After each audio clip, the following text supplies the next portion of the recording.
Hola, buenas. Este vídeo va a ser un poco diferente. No voy a explicar ningún tema en específico, sino que voy a hablar de muchos. Va a ser básicamente un repaso de la historia del siglo XVI, de muchos temas, muchas regiones, muchas geografías, a través de los ojos. Voy a utilizar imágenes tanto de la época coetáneas como contemporáneas. Algunas son falsas o son muy discutibles, para hablar de muchos temas que tienen lugar en el siglo XVI. A ver cómo me salen. Voy a distinguirlo, voy a diferenciarlo por áreas geográficas. En primer lugar, voy a hablar de América, la ampliación del mundo conocido, y bueno, esta es la típica imagen que puede aparecer en Wikipedia. Esta es la imagen de lo que se llaman los exploradores, que son gente que pues va descubriendo, hay una ampliación del mundo conocido, van descubriendo muchas tierras, y bueno, de los exploradores, el más conocido, el más famoso son dos, Fernando de Magallanes y luego Juan Sebastián Elcano. Ambos son famosos por haber intentado y haber conseguido dar la primera vuelta al mundo. Nacen, se puede ver aquí, salen de Sanlúcar de Barrameda, van por América, cruzan por el estrecho de Magallanes, que está así por el líder de la expedición, que era Fernando de Magallanes. Este muere en las Islas Marianas y luego al final la vuelta pues la acaba Juan Sebastián Elcano.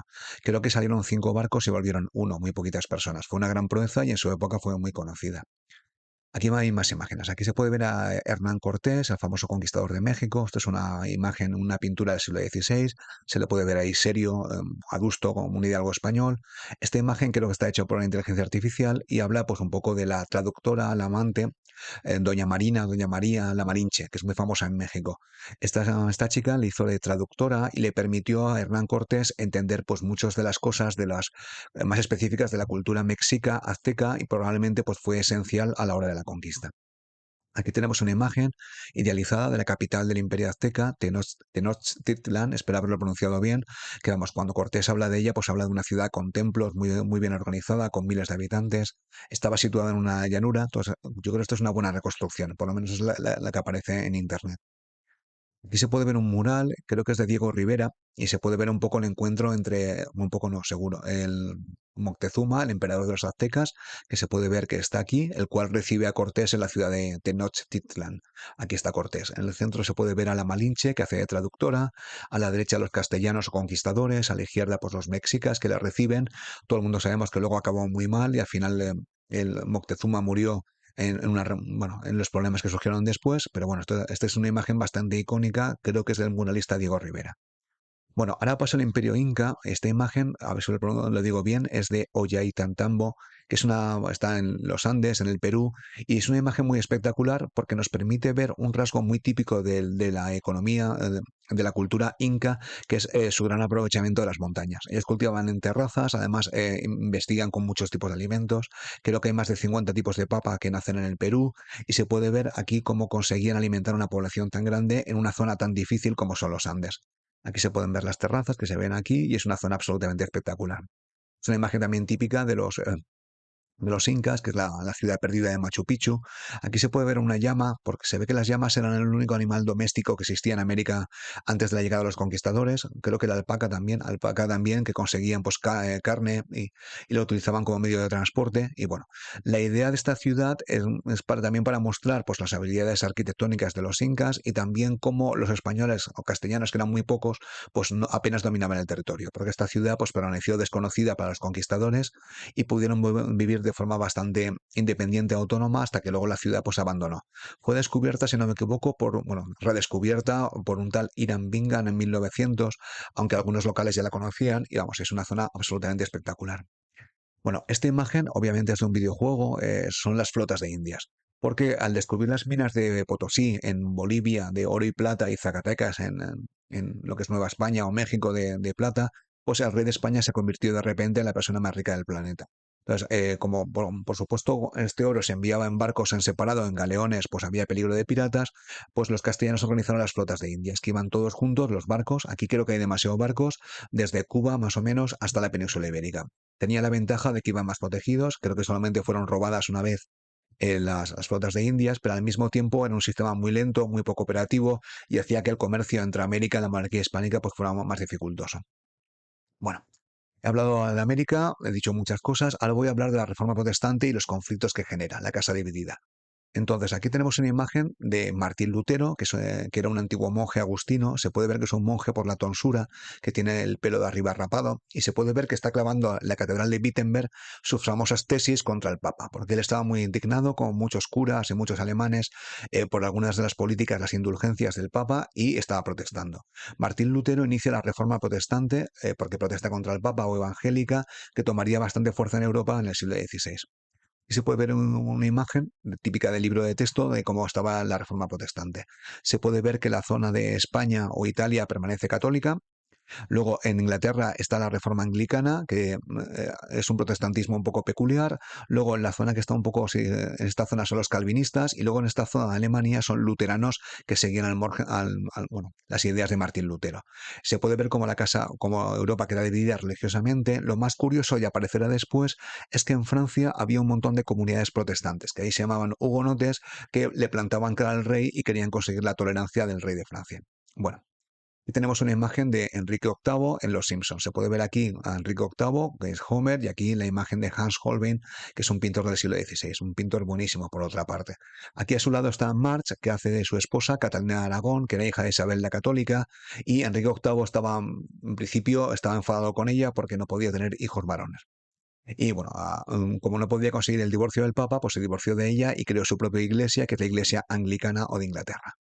Aquí se puede ver otra vez la imagen del rey, Enrique VIII, y aquí la hija que tuvo con Catalina, que es María la Sanguinaria, Bloody Mary que le llaman, porque tuvo bastante mala fama.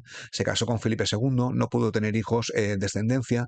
Era famosa por creo que son unos embarazos que son ficticios o que son psicológicos, y bueno, gobernó Inglaterra durante unos cuantos años. Acabaría sin descendencia y le sucedería pues Isabel I, que es mucho más conocida y mucho más popular en Inglaterra, que se conoce como Isabel o la Reina Virgen.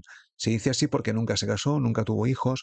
Y bueno, esta Isabel era hija de la segunda mujer de Enrique VIII, Ana Bolena, que tenía bastante mala fama. Es famosa por ser pelirroja, que se le puede ver aquí como en el videojuego se representa también de forma pelirroja, y tenía muchos enemigos. Felipe II, que se había casado con la anterior reina, con María. Tenemos aquí uno de sus consejeros, Francis Walsingham, espero haberlo pronunciado bien, que es una especie de consejero asesor que se le conoce como el primer maestro de espías, porque al tener tantos enemigos, Isabel quería protegerse contra asesinatos, rivales, invasiones, y él creó una especie de red de espías que le protegía contra sus enemigos. Bueno, cuando murió Isabel, obviamente sin hijos, por eso la conocían como la Reina Virgen, pues al final los ingleses optaron por una dinastía que estaba cerca en Escocia, que son los Estuardo. Los Estuardo son famosos por haber gobernado Escocia y luego Inglaterra, y se crea lo que se llama la Unión Dinástica. La unión dinástica, que se unían los reinos, se unían las dinastías gobernantes, pero no los reinos. Tenemos una imagen de Escocia típica, estas contemporáneas del siglo XX, es básicamente postureo, de un Highlander, un habitante de las tierras altas de Escocia, el cual es el reino que se había unido con Inglaterra en estos momentos. Inglaterra más Escocia y Gales pues constituye lo que se llama el Reino Unido, que es el nombre un poco actual del país. Bueno, Isabel, la reina virgen, tuvo un montón de problemas con Felipe, y se puede ver cómo Felipe II intentó invadir Inglaterra, creó lo que se llama la Armada Invencible. Aquí se puede ver la ruta de la Armada Invencible, con ese nombre siempre pierden. Se puede ver cómo fue básicamente pues, derrotada o atacada por los barcos británicos. Luego tuvo que dar la vuelta a Escocia y al final volvería a España, pues a la monarquía hispánica derrotada. Esto es muy famoso, la Armada Invencible, que es el ataque de Felipe II al Reino Unido. Aquí se puede ver un poco los contraataques que hacía pues, la Isabel I. De hecho, ella pagaba piratas, Sir Francis Drake es el más conocido, piratas o corsarios que atacaban a las posesiones españolas en América. Se puede ver aquí los asaltos a San Agustín en la Florida, Santo Domingo, en la República Dominicana, Cartagena de Indias, el actual Colombia. Estos ataques corsarios hacían que las relaciones entre la monarquía hispánica, Felipe II, y Isabel pues, no fueran nada buenas. Bueno, otro conflicto religioso se puede ver en los Países Bajos y las Provincias Unidas. Entonces, aquí hubo una división religiosa muy marcada porque el norte de las Provincias Unidas se hicieron protestantes, calvinistas, y el sur, el Flandes o Bélgica, pues permanecieron católicos. Entonces, hubo un montón de guerras, un montón de conflictos. Los tercios españoles que iban desde Italia, pues atacaban desde el sur al norte. Y bueno, la guerra era una guerra muy complicada. Hay un cuadro de Velázquez, la rendición de Breda, que se puede ver aquí cómo la ciudad fue atacada por los tercios españoles o la monarquía hispánica. Bueno, esto es otro síntoma pues, del conflicto religioso en la Europa del siglo XVI. Bueno, ahora hablaré un poquito de Francia. Francia es un país muy poblado, pues muy poderoso, donde gobernaban los Valois. Los Valois son conocidos, el rey más importante es Francisco I, y bueno, bajo su reinado se construyeron los famosos castillos de Loira, que mezclaban pues, el estilo renacentista italiano con el estilo francés. Bueno, en cualquier caso, los Valois al final uno de ellos muere, que es Enrique II, en un torneo, y hay un periodo de inestabilidad muy potente, porque los hugonotes protestantes y los católicos entran en pugna, había casas nobles católicas, casas nobles protestantes, y aquí se puede ver a Catalina de Médicis, la reina negra, la cual organizó, parece ser, porque vamos, no está seguro, la matanza de San Bartolomé contra los hugonotes protestantes. Fue una matanza que tuvo lugar en París, hubo miles y miles de muertos y causó pues, un escándalo terrible en toda Europa porque fue una masacre absolutamente injustificada. Esto es una imagen del siglo XVI, de manera romántica, un cuadro, pero se puede ver la imagen de la matanza de San Bartolomé, que es típica de las guerras de religión del siglo XVI. Bueno, ahora voy a hablar de la monarquía hispánica. Voy a hablar sobre todo de Felipe II, que es el heredero de Carlos I o Carlos V de Alemania. Aquí podemos ver a Felipe II retratado por una pintora muy buena, que lo veré más tarde, que se llama Sofonisba Anguissola. Es una pintora italiana y lo retrata como le gustaba vestir al rey. De negro, que era un color de lujo, pero al mismo tiempo demostraba austeridad, con la famosa colilla española, se le puede ver con un rosario en la mano. También con el toisón de oro, es un símbolo de heráldica de la monarquía hispánica, el rosario como rey católico, y se le puede ver aquí un poco oculta, pero a la vista, pues una espada, pues este cuadro también presumía de ser un rey guerrero. Era un rey bastante trabajador, bastante intenso, muy culto, pero al mismo tiempo podía ser muy intolerante. Esta es una imagen de un hidalgo castellano pintado por el Greco, que es un poco del estilo de Sofonisba, y se le puede ver aquí lo mismo, la golilla española, que es esto que lleva en el cuello, la espada en el cinto, vestido de negro, que es un color austero pero al mismo tiempo de lujo, y también un símbolo misterioso en la mano, que abre los dedos, que es muy típico del Greco y que no se sabe muy bien qué es. Bueno, aquí tenemos el Palacio Monasterio de Felipe II, porque es el rey más católico de Europa, el defensor de la Contrarreforma, y es el monasterio Palacio del Escorial. Tiene aquí una iglesia enorme, una basílica, aquí residía el rey, aquí bueno, tenía una biblioteca espectacular y es uno de los monumentos, se encuentra cerca de Madrid, en la Sierra, y es un sitio espectacular para visitar. Aquí tenemos la biblioteca del Escorial, se puede ver que Felipe II era un rey muy culto, muy ilustrado, al mismo tiempo católico y podía ser muy intolerante, pero bueno, por libros no sería, digamos, es una biblioteca propia de un gran rey, era el monarca más poderoso de Europa, de hecho. Bueno, ahora finalmente hablaré un poco de los jesuitas. Esto es una película de Martin Scorsese, es muy buena, pero no tuvo mucho éxito en el público, que se llama Silencio. Esta gente que aparece aquí, que son actores conocidos, hacen de jesuitas. Los jesuitas son una orden católica que nace como respuesta a Martín Lutero para reconquistar los corazones y las mentes de la gente que se había hecho protestantes. Son muy activos, eran una especie de curas o monjes soldado y están por todo el mundo. Los encontraremos en China, con Matteo Ricci, en Japón, en África. Básicamente se acercaban a los príncipes e intentaban convencerlos de que volvieran a la fe católica. También crean instituciones de educación secundaria. Y bueno, esto es una peli de Scorsese donde habla de los jesuitas en Japón, donde acabarían siendo expulsados, porque al final se metían en política y que se mete en política, pues al final pues a veces gana o a veces pierde. Es una peli bastante buena y muy intensa. Bueno, ahora voy a hablar del Mediterráneo, que es un mar que se encuentra dividido porque en el norte había potencias católicas, cristianas, y en el este y en el sur había potencias musulmanas.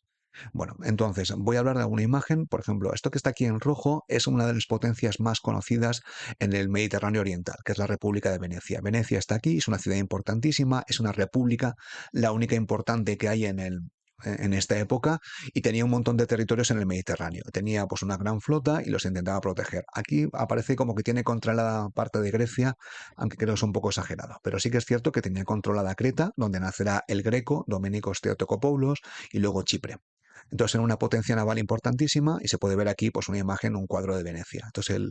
Este es el buque del Dux, que era el jefe de la República Veneciana, que se conoce como la Serenísima, y una ciudad pues muy rica, que comerciaba con cristal de Murano, tenía un sistema bancario bastante potente y también era un foco cultural de primer nivel.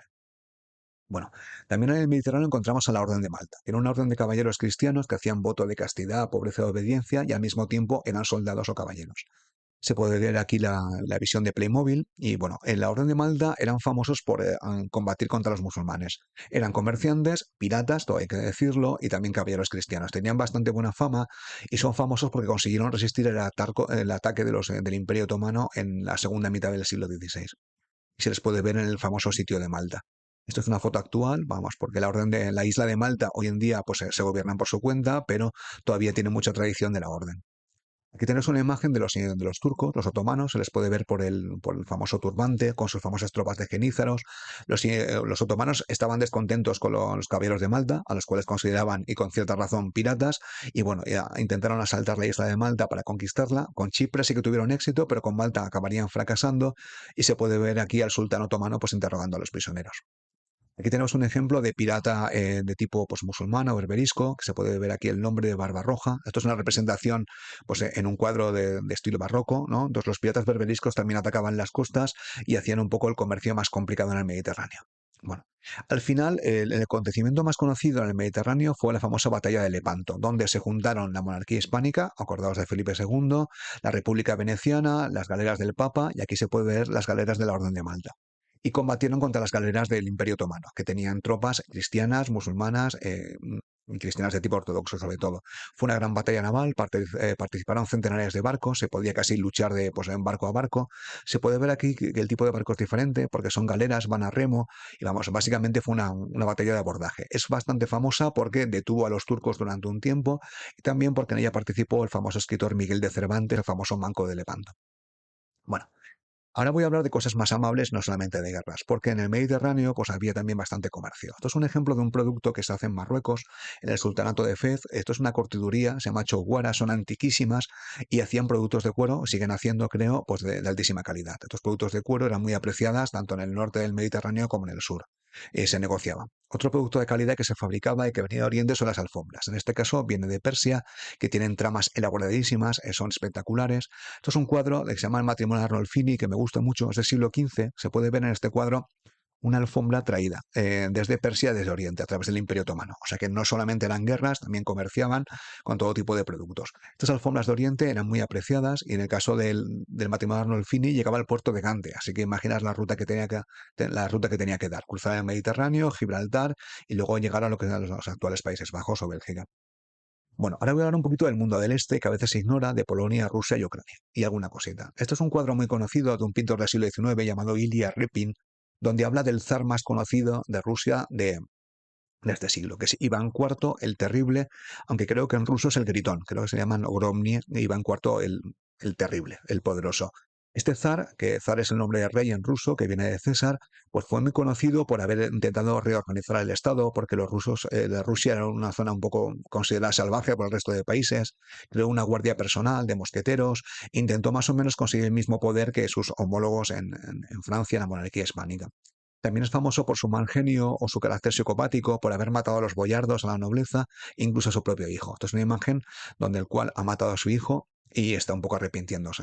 Hay una teoría que Iván IV padecía de sífilis, que es una enfermedad venérea, que le cuidaban con mercurio, que en realidad es un veneno, y que eso le aumentaba o le hacía pues caer pues, una psicopatía más profunda. En cualquier caso, Iván IV fue un rey bastante importante, un zar, y vamos, a partir de Iván IV Rusia, entre comillas, entra en el panorama político de la Europa occidental.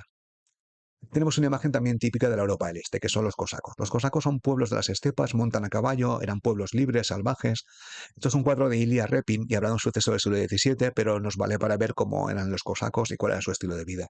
Se le puede ver ahí con largos mostachos, con barbas, muy poco alfabetizados, eran libres y básicamente combatían por el mejor postor. Este cuadro se llama La carta de los cosacos zaporogos al sultán Mehmed IV, creo, donde le están diciendo del mal que se tienen que morir. Se puede ver cómo se están riendo. Los cosacos son famosos por sus bailes, por beber como cosacos, por beber mucho vodka, y aquí le están escribiendo la carta. Es de Ilya Repin y bueno, y los cosacos vivían tanto en Polonia como en Ucrania como en Rusia. A partir del siglo XVI los cosacos se tienden a ir hacia Rusia y se alejan de Polonia. Bueno, esto es una imagen también de los cosacos que me hizo bastante gracia porque aparece en un videojuego llamado The Witcher, donde hay un videojuego que se llama Corazón de Piedra, Hearts of Stone. Uno de los malos va vestido o va peinado a la manera de los cosacos. Se le puede ver aquí ese típico peinado para la guerra, montando con monturas a caballo, botas altas. Los cosacos son típicos del siglo XVII, siglo XVI en esta zona de Europa. Y bueno, finalmente también usaré The Witcher porque se puede ver aquí, esto es una escena del videojuego, y aquí se puede ver una escena de la ciudad de Gdansk, que está en Polonia. Gdansk está en el Báltico, es un mar interior y es una ciudad riquísima que tenía en estos momentos una población alemana, también polaca y eslava, pues muy importante. Tiene una ciudad famosa por comerciar con trigo, que llegaba de Ucrania, la Tierra Negra, y de Polonia, que eran zonas muy productivas en trigo, y también por comerciar con ámbar. A partir de aquí luego iba a los Países Bajos, a Flandes, las Provincias Unidas, y bueno, me hace gracia porque aparecía en el videojuego tal cual, están imitando la ciudad casi seguro. Bueno, ahora voy a hablar un poco del sur del Sáhara, porque es una zona que normalmente se ignora, sobre todo en los libros, en los manuales de historia que se dan en España. Voy a hablar un poquito, no entiendo demasiado, por los reinos africanos que estaban al sur del Sáhara. Primero hablaré de Etiopía. Etiopía es un reino cristiano, pero ni católico, ni ortodoxo, ni protestante, ni evangélico. Tienen su propio cristianismo, decían descender del rey Salomón y la reina de Saba, y permanecen cristianos hasta la actualidad, y consiguen aguantar o no someterse, consiguen mantener su independencia frente al Imperio Otomano, que era muy poderoso, y vamos, ya las poblaciones árabes o las poblaciones convertidas. Estas son unas iglesias muy famosas que se encuentran en la Libela, en Etiopía, en las montañas, que son iglesias excavadas en la roca. Esta está dedicada a San Jorge y es la más conocida. No es del siglo XVI, es del siglo XIV o XV, si no me equivoco, pero bueno, es una imagen para mostrar la importancia y que los etíopes consiguen mantener la independencia. Bueno, ahora hablaré del comercio, porque hemos hablado del sultanato de Fez, que se encuentra en el norte de África, y desde el sultanato de Fez había muchísimas caravanas que cruzaban el Sáhara pues, hasta los reinos africanos del sur. Esto no sé de qué época es, pero bueno, me vale porque esto es un caravanserai, que es una zona para reposo de las caravanas, es un nodo comercial muy típico del mundo árabe. A veces son enormes, ahí las caravanas de camellos y de caballos repostaban, comerciaban, hacían negocios, y bueno, son muy típicas del mundo árabe y son claves del comercio transsahariano, porque sin estos caravanserais, pues no hubieran podido cruzar el Sáhara, porque es un desierto muy grande y hace falta, vamos, zonas para reposar. Esto es una imagen típica de las caravanas, obviamente es de una imagen turística, pero bueno, se pueden ver a los camellos, que hay una capacidad de carga enorme, y había un comercio muy intenso entre el sur del Sáhara y el norte. De hecho, es así como se transmite el Islam desde el norte a los africanos del sur del Sáhara. Voy a hablar de algunos reinos. He hablado de Etiopía, ahora hablaré del reino Songhai, que se puede ver aquí. Capital es Tombuctú y Gao. Es un imperio pues, que en el siglo XV y el XVI tiene una cierta importancia. Está un poco alrededor del río Níger. Toma contacto con los portugueses, pero es un reino islámico que es convertido a través del comercio que tienen con el sultanato de Fez. En estos momentos el rey más importante, el sultán, no sé cómo se llama, es Askia, que era famoso por ser muy rico. Él emigró hizo la peregrinación hasta la Meca y luego volvió y tenía una gran cantidad de oro. El imperio Songhai, como tenía minas de oro, minas de sal, era capaz de pues, hacer negocio con el sultanato de Fez y conseguir bastantes beneficios. Esto es el monumento más conocido del reino Songhai, que es la mezquita de Sankore en Tombuctú. Es una mezquita, pues, obviamente es islámica, pero tiene un perfil peculiar y se adapta pues, un poco pues, a la tradición de la zona. Ahora voy a hablar de lo que es el Reino del Congo. El Reino del Congo es algo que aparece bastante, bastante desconocido. Yo no conocía. Bueno, ya aquí he puesto una imagen de un videojuego que se llama Civilización 6. Aparece en Bemba Nsinga, no sé cómo se pronuncia, lo siento. Y bueno, la idea, este es un rey del Congo típico del siglo XVI que tomó contacto con los portugueses. El Congo estaba al sur del continente y es famoso por haberse convertido al cristianismo. No sabemos si fue sincera su conversión o no. Y también por haber escrito cartas a los reyes de Portugal protestando contra el comercio de la esclavitud. Porque muchos de los esclavos pues, se tomaban de estas zonas, eran capturados por otros africanos, vendidos a los portugueses y luego acababan yendo a América pues, a cultivar normalmente azúcar, que era un producto muy lucrativo. Entonces, el rey del Congo, no sé hasta qué punto su reino era demasiado coherente. El caso es que luego después, cuando él muere, pues toman el relevo de los reinos y es una figura bastante relevante en el siglo XVI. Bueno, ahora voy a hablar un poquito de arte, se me ha pasado a colocar la diapositiva y de algunas de las principales figuras en el siglo XVI. Básicamente voy a hablar de 4 artistas. Primero voy a hablar de los realistas o naturalistas. El que tenemos aquí es Caravaggio, Caravaggio es este, y el que tenemos aquí es Artemisia Gentileschi, que se conocen, están relacionados y pertenecen a lo que se llama escuela naturalista y tenebrista. Naturalista porque ellos consideran que la gente que hace cuadros como muy edulcorados son una panda de cobardes, y si algo es desagradable hay que mostrar la realidad tal como es. Y entonces voy a empezar con Caravaggio. Caravaggio está aquí, es un tipo bastante peculiar, bastante peligroso, de hecho es famoso por haber matado a un hombre con su espada, y bueno, pero aún así era un pintor espectacular, muy conocido, asistía a ejecuciones para intentar averiguar cómo se moría la gente, y él toma un tema de la Biblia, del Antiguo Testamento, que se llama Judith y Holofernes, en el cual una chica, Judith, la podemos ver aquí, pues va al campamento asirio, que eran enemigos de los judíos, y bueno, por la noche asesina al comandante y así salva al pueblo judío. La moraleja de la historia es, que una heroína que hace lo que tiene que hacer para salvar a su pueblo. Es una historia de heroicidad y la hace pues un poco a su manera, pues mostrando el terrible momento, la cara del general cuando le están cortando el cuello es espectacular. No sé hasta qué punto del todo es realista y también se puede ver el claroscuro, una zona del cuadro es oscura y la otra es clara. Y luego tenemos a Artemisia. Artemisia conoció a Caravaggio, era más joven que él. De hecho, Caravaggio era amigo de su padre. Era una pintora pues muy dotada, muy capaz y bueno, ella se entrenó como pintor pues básicamente siguiendo la estela de Caravaggio. Se puede ver esta escena que es Judith y Holofernes, es un poco la misma y hace su propia versión. Artemisia es tristemente conocida por haber sido violada por un aprendiz. Artemisia hizo algo que normalmente no se solía hacer porque acusó a su violador en público, fueron a juicio, se conservan los testimonios, tuvo que hacer un careo con él, al final consiguió que le condenaran. Entonces se considera que este cuadro, en cierta forma, a mí no me gusta hacer psicologismo con estas pinturas, porque la verdad que el hecho es bastante lamentable, es un poco de venganza personal contra su violador. Es el mismo tema, aquí tenemos a Judith, que está cortando la cabeza pues, a Holofernes. De hecho, Artemisia es considerada una pintora feminista, y puede ser que con cierta razón, y vamos, la técnica de Artemisia es absolutamente espectacular. Se puede ver el claro oscuro, y de hecho yo creo que la imagen de Artemisia es bastante más coherente, bastante más realista que la de Caravaggio, aunque su cuadro es posterior. Este cuadro se encuentra en Florencia, en el Museo de los Uffizi, y este, bueno, se encuentra en Roma y creo que otra versión en el Museo Capodimonte en Nápoles. Bueno, esto es otro cuadro de Artemisia. Aquí no usa claroscuro, es una imagen bastante más clara, donde se puede ver otro tema de la Biblia que es Susana y los viejos, donde se puede ver la cara de asco de la chica que está rechazando pues un poco las insinuaciones de la gente mayor. Aquí tenemos otro cuadro de Caravaggio, que es una imagen de Baco o el dios del vino enfermo. Normalmente a Baco lo representarían siempre alegre y contento, pero bueno, Caravaggio optó por la versión menos favorecedora. Caravaggio era un retratista cruel, incluso con los temas mitológicos, que no había que retratar a nadie. Bueno, ahora voy a hablar la otra gran tendencia, según mi opinión, en el arte del siglo XVI, que es el conceptualismo o el manierismo. El manierismo es justo un poco lo contrario que el naturalismo. Aquí son famosos por meter mensajes ocultos y los representantes más conocidos son Doménicos Theotokopoulos, alias El Greco, que era un pintor que nació en Greta, que si os acordáis estaba dentro de la República Veneciana, no consiguió éxito y al final acabó viviendo en Toledo, en la monarquía hispánica. Entonces, su famoso cuadro, El entierro del conde de Orgaz, donde se puede ver aquí pues a la gente que está observando el entierro, que es el conde de Orgaz, que se encuentra aquí. Aquí está el hijo del Greco, que señala. Y luego se puede ver aquí como algunas personas que tienen mucha fe, pues observan el milagro. Observar aquí el sacerdote que mira cómo el alma del difunto asciende a los cielos. Es un cuadro lleno de simbolismos, de mensajes ocultos, que es muy complicado de entender. El Greco, por ejemplo, aquí coloca pues, a los hidalgos de Toledo, eso es curioso, pero bueno, el cuadro tiene mensajes dentro del mensaje dentro del mensaje, es muy típico de esta época. Y aquí se puede ver pues, el martirio, si no me equivoco, de San Esteban, que es un cuadro que explica pues, el santo que está aquí. Es un cuadro complejísimo que se encuentra en la iglesia de Santo Tomé en Toledo y es muy típico del Greco Doménicos Theotokopoulos, que se caracteriza también por las figuras alargadas, con un perfil pues, muy curioso. El Greco no tuvo bastante éxito, de hecho a Felipe II creo que no le gustó demasiado y al final tuvo que ir a Toledo, que era una ciudad menor entre comillas, porque en Madrid no triunfaba. Bueno, y aquí tenemos un cuadro de una pintura de una artista que me gusta mucho, que es Sofonisba Anguilosa. Era una pintora italiana con mucha fama, creo que es de Cremona. Conocía a Miguel Ángel y Miguel Ángel la tomó como discípula, entre comillas, o al menos le dio consejos.